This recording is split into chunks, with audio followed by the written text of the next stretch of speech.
নমস্কার, শুভ্রার Bengali story telling চ্যানেলে সকলকে স্বাগত।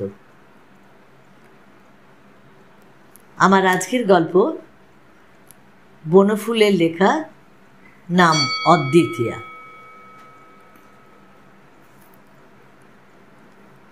বেশ ছিলাম। অফিসের সাহেব আর ঘরে মা ষষ্ঠী আমার প্রতি বেশ সদয় ছিলেন। সাহেব আমার মাইনে বাড়িয়েছেন, আর মা ষষ্ঠী আমার সংসার বাড়াচ্ছিলেন। আমার পিতৃমাতৃকুলে আর কেউ ছিল না। উত্তরাধিকার সূত্রে কিছু টাকাও জুটে গেছিল, তাই খাসা ছিলাম।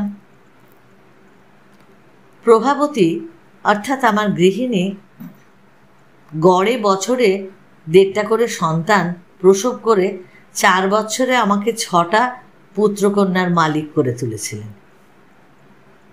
মাঝে অবশ্য 2বার যমজ হয়।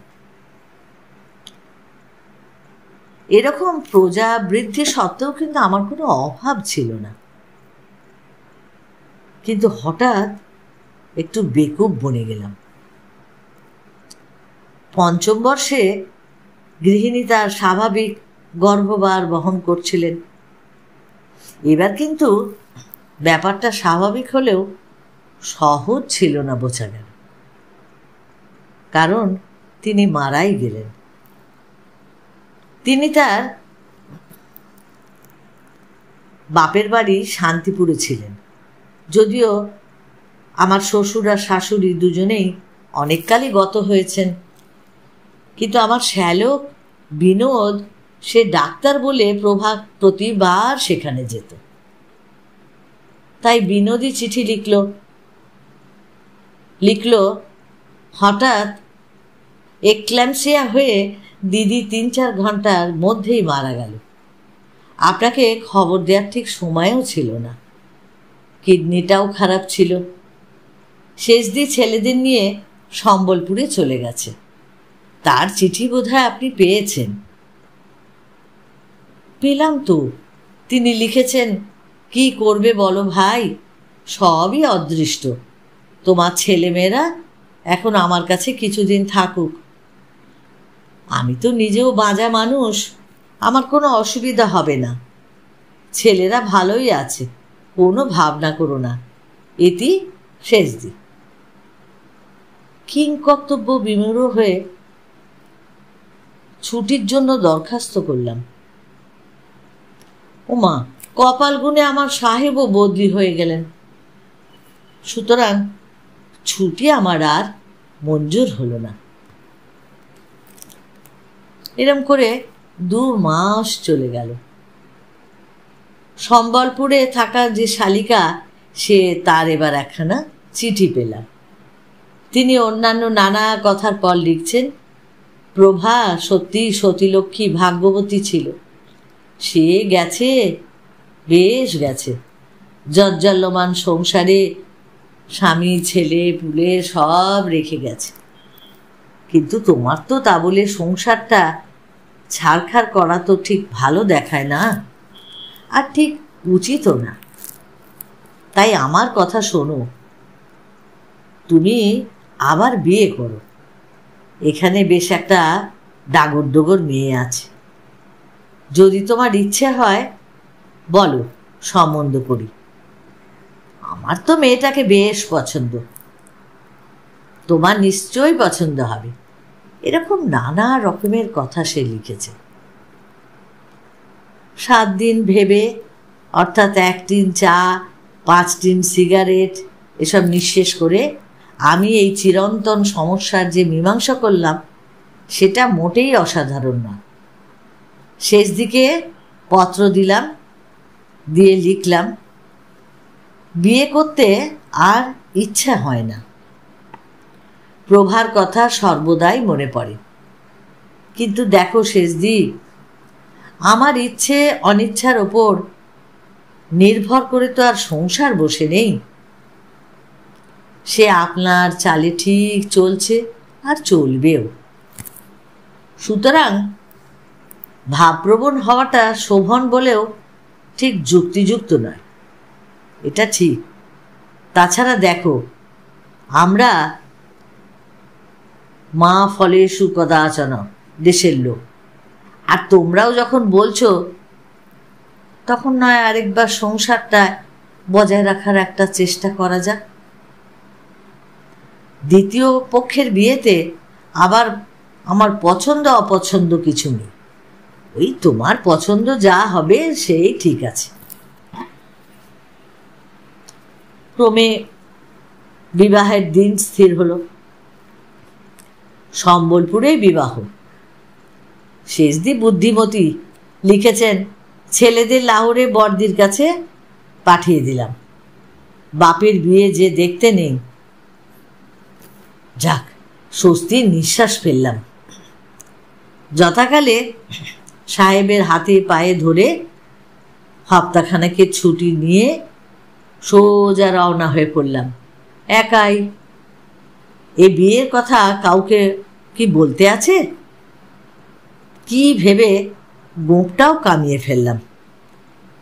একই কালো মোটা চেহারা, তার উপর কাঁচা পাকা এক ঝুড়ি গোঁপ নিয়ে বিয়ে করতে যেতে নিজেরই যেমন কেমন একটা বাদো বাদো ঠেকতে লাগলো। ক্রমশ বিবাহ বাসরে উপস্থিত ওই অবগুণ্ঠিতা চেলিপড়া মেয়েটাই আবার আমার সঙ্গিনী হতে চলেছে। প্রভাকেও ঠিক একদিন এইভাবেই আমি পেয়েছিলাম, সে যে কোথায় চলে গেল। আজ আবার আরেকজন আসছে, এর আবার কিডনি কেমন কে জানে। নানা রূপ হেলোমেলো কথা মনে আসতে লাগলো, আর প্রভার মুখটাও বারবার মনে পড়তে লাগলো। ছেলেগুলো না জানি এখন কি করছে, মৃত্যুর পরেও কি আত্মা সত্যি থাকে?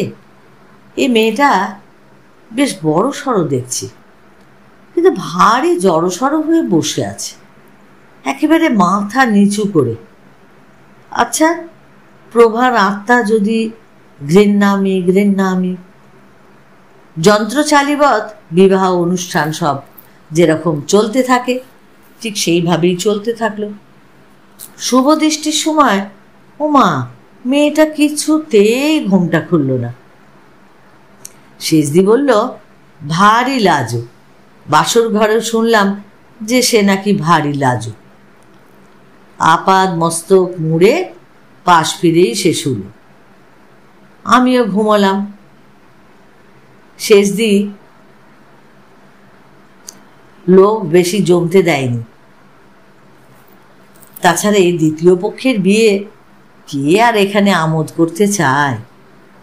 মেয়েটার আপন বলতে কেউ ছিল না, সে পরের বাড়িতেই মানুষ।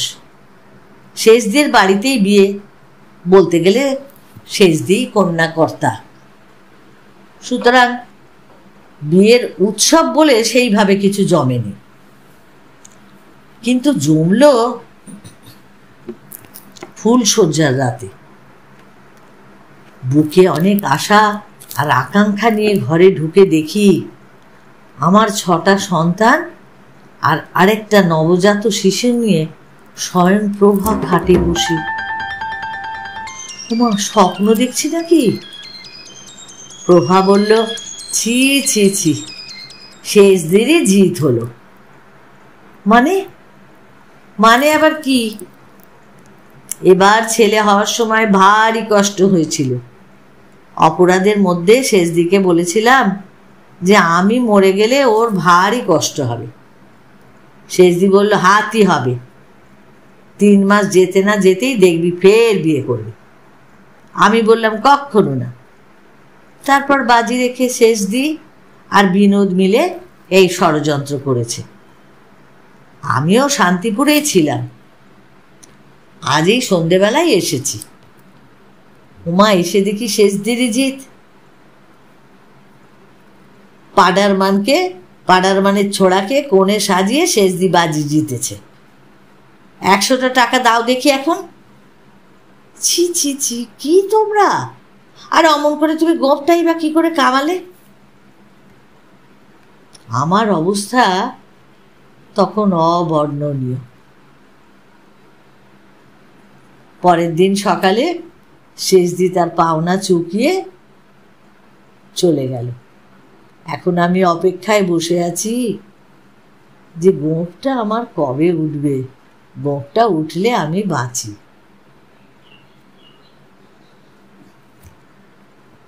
এই ছোট্ট একটা মিষ্টি মধুর গল্প যদি তোমাদের ভালো লাগে তাহলে তোমরা অবশ্যই লাইক করো, প্রিয়জনকে শেয়ার করো, আর যারা এখনও সাবস্ক্রাইব করোনি প্লিজ প্লিজ একটু সাবস্ক্রাইব করো।